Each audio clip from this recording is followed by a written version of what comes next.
Allahu Allahu Allahu Allah Allahu Allahu Allahu Allah. Masa ini masuk ke takwa. Takwa positif. Jadi ngucapnya itu apa? Kalau cuman masalah definisi, tapi tidak dengan secara sesungguhnya, ya tidak apa-apa, tidak termasuk fasik kalau seperti itu. Takwa saya tua, tidak termasuk fasik kayak gitu. Cuma definisi. Kalau definisi yang sebenarnya yaitu ijtinabun nawahi, menjalankan semua perintah dan menjauhi segala larangannya. Itu definisi takwa yang sebenarnya. Kalau takwa yang seperti itu ya cuman penyelimuran, keselimuran klik. Tapi tidak apa-apa seperti itu, bukan termasuk orang fasik. Orang fasik itu orang yang bermaksiat dan melanggar perintahnya Allah. Makanya orang yang kepingin kawin lagi, kalau memang takut ke yang tua, jangan bala. Saya dapat informasi dari Ibnu Qadir itu ada 2 perkara yang tidak boleh istri itu tahu. Ada 2 hal yang tidak boleh istri itu tahu. Yang pertama, kawin lagi, tak boleh tahu. Ini yang pertama, katanya Ibnu Qadir. Yang kedua, yang tidak boleh istri tahu itu kita megang uang berapa, tidak boleh istri tahu itu. Kalau kita tahu megang uang berapa, kotak itu katanya Ibnu Qadir. Ini 2 hal ini perempuan tidak boleh tahu, istri kita tidak boleh tahu. Mau tahu, dia Kita menolak. Kita menolak, supaya tak ada. Selama orang laki aku biasa mau minta yang menolak, takut ke bini boleh, ada mungkin. Katanya Ibnu Qadir. Bukan hati dengan itu ya. Hati. Yang benar. Nah ini gimana?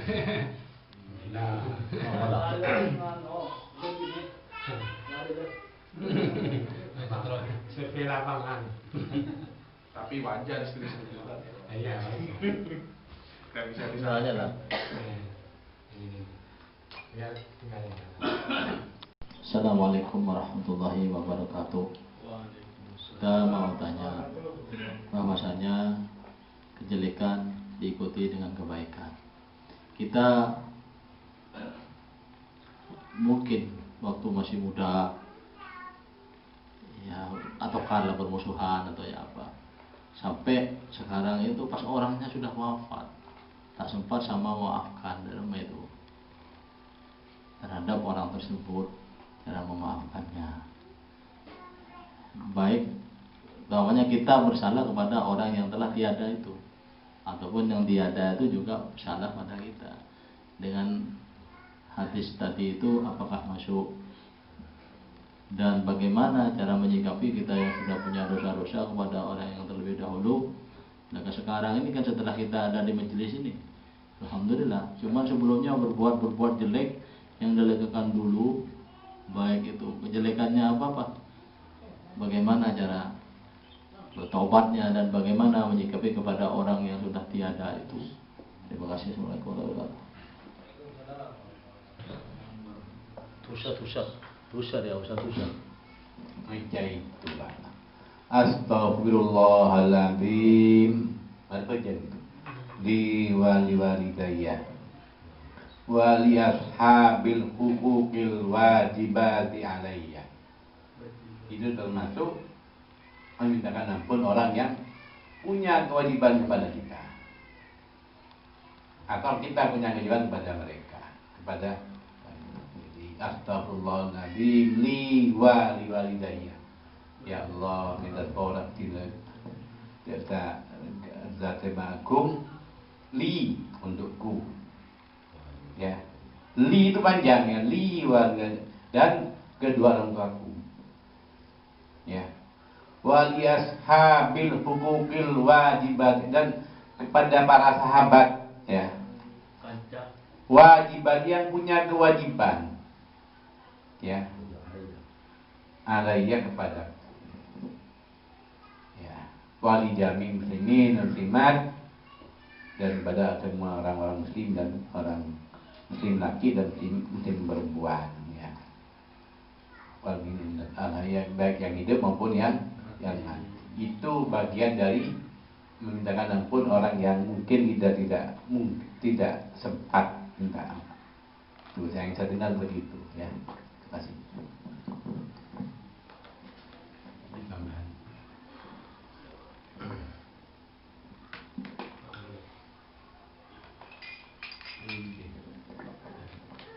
Maksudnya saya tambah, maksudnya kewajiban kepada saya itu orang itu pernah menyakiti kita waktu dulu kita masih muda.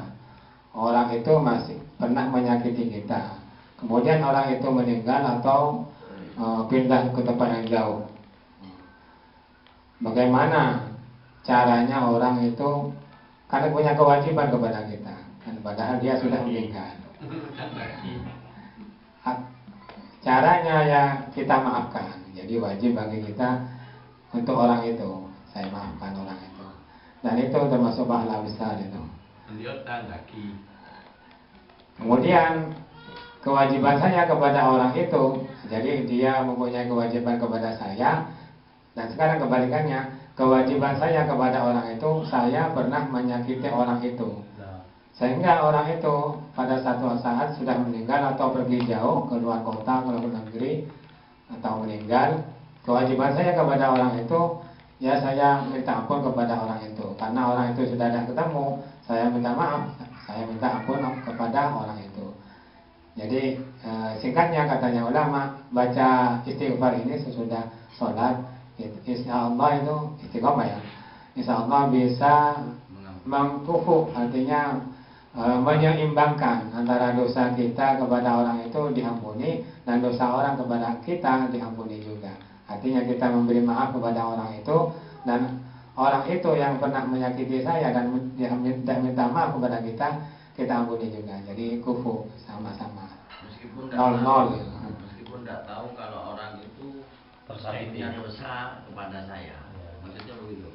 Kan terkadang Pak Rozak, maaf ya, Pak Rozak ngerasani saya, kan sebenarnya Pak Rozak wajib meminta maaf kepada saya gitu. Apakah saya termasuk mengampuni, mendoakan mengampuni Pak Rozak juga gitu. Padahal saya tidak tahu bahwa Pak Rozak itu ya termasuk itu. Saya minta ampun ya astagfirullahaladzim. Ampunilah saya ya Allah dan orang-orang yang pernah saya sakiti dan saya pernah menyakiti orang itu gitu ya. Pernah orang itu saya sakiti dan orang itu pernah menyakiti saya. Jadi sama-sama dosanya itu diminta diampuni kepada Allah SWT. Minta diampunkan semua dosa kita dan dosa orang itu.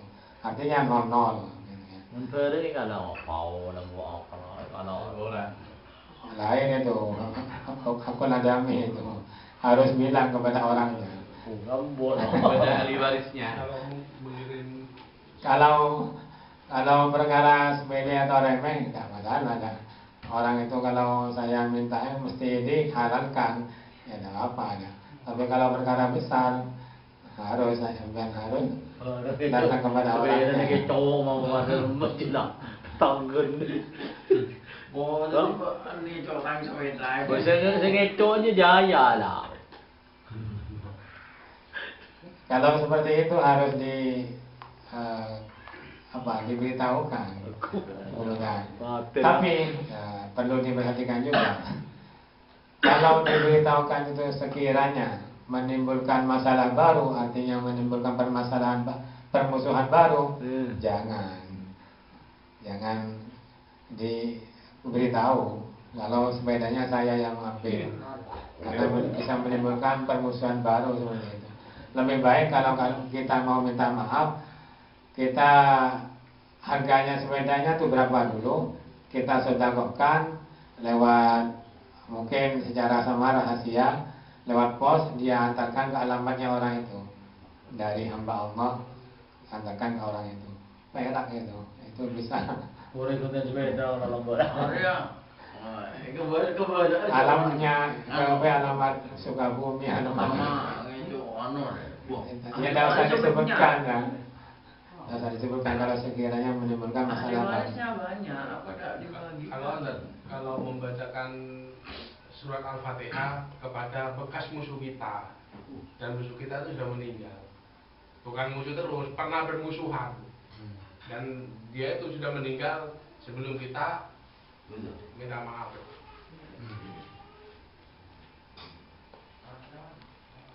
Artinya untuk apa? Ya mungkin ya untuk biasa Mendoakan. katanya kalau saya Mengurangi. tunjukkan kepada dia gitu. Ya.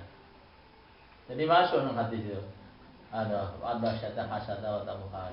Ya masuk juga. Kalau kita punya musuh, kemudian musuh itu mati, meninggal dulu, karena mungkin dia menyakiti saya atau saya menyakiti dia, kita kirimi Fatihah, masuk juga, terkirim juga. Sama-sama menyakiti. Iya, sama-sama menyakiti, terkirim juga. Sama-sama apa ya itu? Pakai gara loh bos. Artinya, Sama cari gara-gara gitu. artinya gini aja, singkatnya tuh termoga semua ratusan nasi fulan itu, termoga pada ngakin kabur, gitu aja. Astagfirullah, ampuni dosa-dosanya fulan itu, sama saja dengan kirim Fatihah atau kirim pahalanya Yasin ini untuk orang yang pernah saya sakiti, sama itu. Artinya supaya dosa-dosanya diampuni di alam barzah, dia diangkat siksanya, dan insya Allah seperti itu besok di akhirat tidak ada tuntutan seperti itu, karena sudah kita memaafkan dosa-dosanya. Berbus. Iya. Seperti ini. Kalau begini kan, saya pernah mendengar ceramah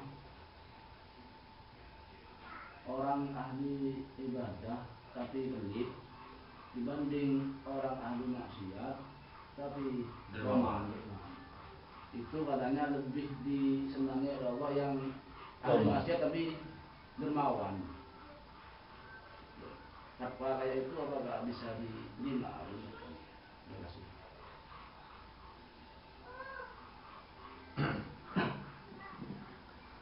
Ada orang ahli ibadah tapi kikir, bakhil, cembelengan dalam rukun. Ahli ibadah tapi, oh seorang berjamaah hebat, ngaji hebat, tapi cerai keket itu masuk al-bakhilu ba'idun minallah, ba'idun minal jannah, qaribun minan nar. Itu orang yang bakhil. As-sakhiyu, meskipun orang itu lampu tapi bermaksiat, itu termasuk orang yang dekat kepada Allah, dekat kepada surga, dekat kepada manusia, dan jauh dari neraka. Kalau definisinya itu ya, ada cerita sungguhan ini, nyata ini, yang sering disuarakan oleh radio Ahbab atau para penceramah, banyak yang berceramah seperti ini. Ada seorang fakir janda, fatin. Ternyata dia keturunan Rasulullah. Fakir janda, sarifah masih. Minta kepada seorang, dan ternyata seorang itu adalah orang yang alim. Kata sampai itu punya ilmu. Nah, keret berukot. Pak, kasihan ke saya Pak, saya ada makan sama anak-anak saya. Korak, mamanya minta. Tidak tahu dia itu seorang sarifah, miskin. Anak-anak saya lapar Pak, enggak ada. Padahal orang itu kaya, tapi kreket. Akhirnya dia minta lagi karena memang terpaksa. Keadaan terpaksa, meskipun keturunan Rasulullah, kalau miskin ya miskin juga ya, sama dengan kita. Kemudian dia minta sampai di rumahnya orang Yahudi, bukan orang yang maksiat, Yahudi, di luar orang Islam. Pak, minta Pak, tolong Pak, anak saya ada makan, keluarga saya, anak-anak saya juga tidak makan beberapa hari ini. Kasihan saya Pak. Begitu melihat orang perempuan itu, orang miskin perempuan itu kelaparan, si Yahudi ini ada rasa belas kasihan kepada orang perempuan ini. Akhirnya diberi makanan, diberi sembako sembarang. Kemudian ke malam harinya si orang alim ini, yang kreket ini, yang bakhil ini mimpi ada istana yang alim yang bakhil ini, yang kreket ini. Ini istana siapa ini? Oh, ini istananya orang Yahudi ini. Tuh, kok bisa orang itu bukan agama Islam? Coba kamu lihat, katanya yang jawab itu. Akhirnya terbangun dari rumahnya, dari tidurnya terbangun. Setelah bangun, pergi ke rumahnya orang Yahudi yang dia kenal itu.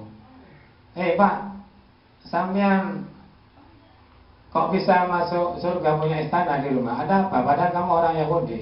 Katanya siapa? Saya orang Yahudi. Saya sudah masuk Islam. Katanya orang Yahudi itu. Apa buktinya? Ini orang fakir miskin ini. Ini adalah seorang syarifah keturunan Rasulullah yang saya kasih makan dan saya belas kasihan, kemudian hidayah datang kepada saya syahadat. Saya sekarang sudah masuk Islam. Oh, sudah Pak. Mulai saya sekarang semua apa yang kamu keluarkan saya tebus semua. Katanya orang alim yang kreket itu, yang bakhil itu. Oh, udah bisa. Ini haknya saya ini untuk memberi makan orang fakir miskin ini, orang janda ini. Udah bisa. Akhirnya ya itu tak oleh apa Mas, orang bakhil yang orang alim yang kreket itu. Jadi istana itu kepunyaannya orang Yahudi yang masuk Islam, sebabnya dia memberi makan orang yang fakir miskin yang janda. Jadi itu jawaban dari ceritanya. Jadi orang yang bakhil, alim tapi bakhil, orang jauh ketimbang orang yang maksiat, durhaka, tapi dia loman, dermawan. Karena loman dengan dermawan itu bisa mengangkat derajatnya seseorang dan bisa menyelamatkan orang itu dari api neraka. Oke, jawabannya. Jangan ada yang tanya lagi. Khawatirnya takut salah paham orang-orang yang anggaplah ada di maksiat, jadi mereka akan juga jadi ngabek. Allah itu sebenarnya kalau nggak itu. Kalau gak bilang itu. Ya memang sebagian orang yang kayak gitu.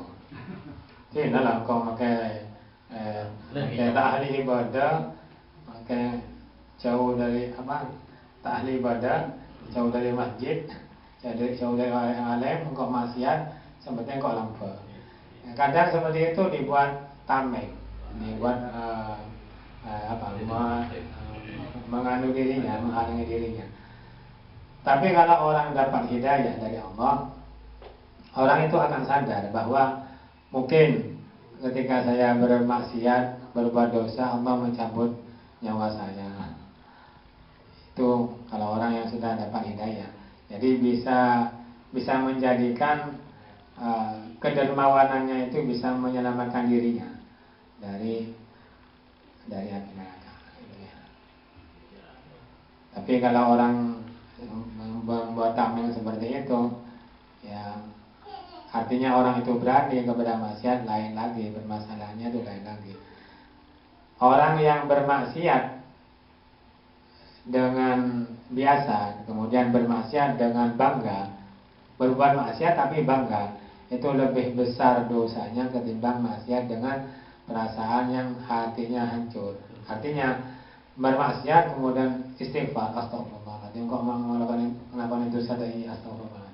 Itu lebih hebat masih, lebih mulia ketimbang orang yang bermaksiat dengan perasaan bangga. Allah murkanya sangat murka sekali seperti orang itu. Besok di hari kiamat orang itu akan dimasukkan ke neraka, dia dalam keadaan nangis yang menjerit-jerit.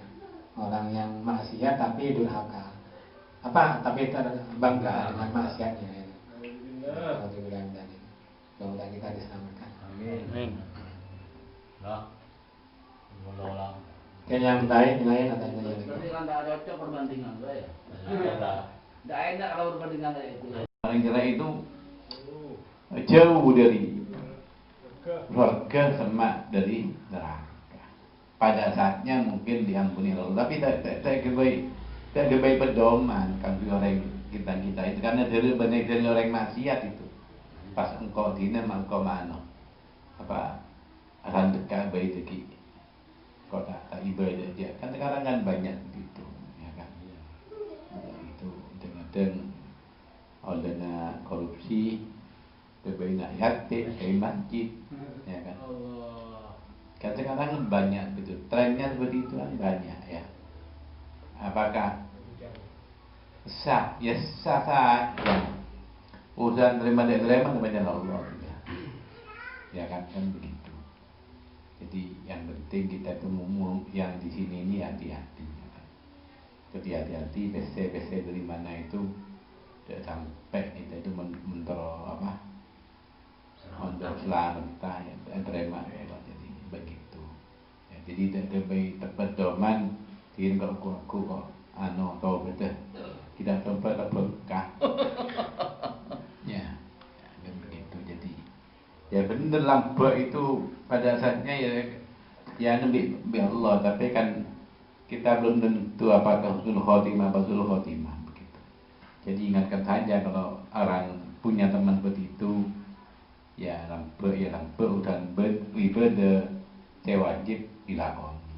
Sekarang kan pujian itu kan diabaikan sama orang ya kan, diabaikan orang itu penting sedekahnya, penting sedekah aduan dere aduan aja penting olehnya sedekah akhir taruhan ketenggian itu kan banyak orang ketenggian itu ya sekarang itu orang haji ya kan ketemu sudah haji kita di desa ya kan di desa itu ketemu ini yang ketemu ayolah keluar orang gitu. Apakah itu kebebasan sedekah boleh sebagian lebih nak yatim sebagian kakak ya kan ya tak terima impas ya impas impas dosa itu Pak ya taruhannya dosa itu ya. rugi Ya terima kasih.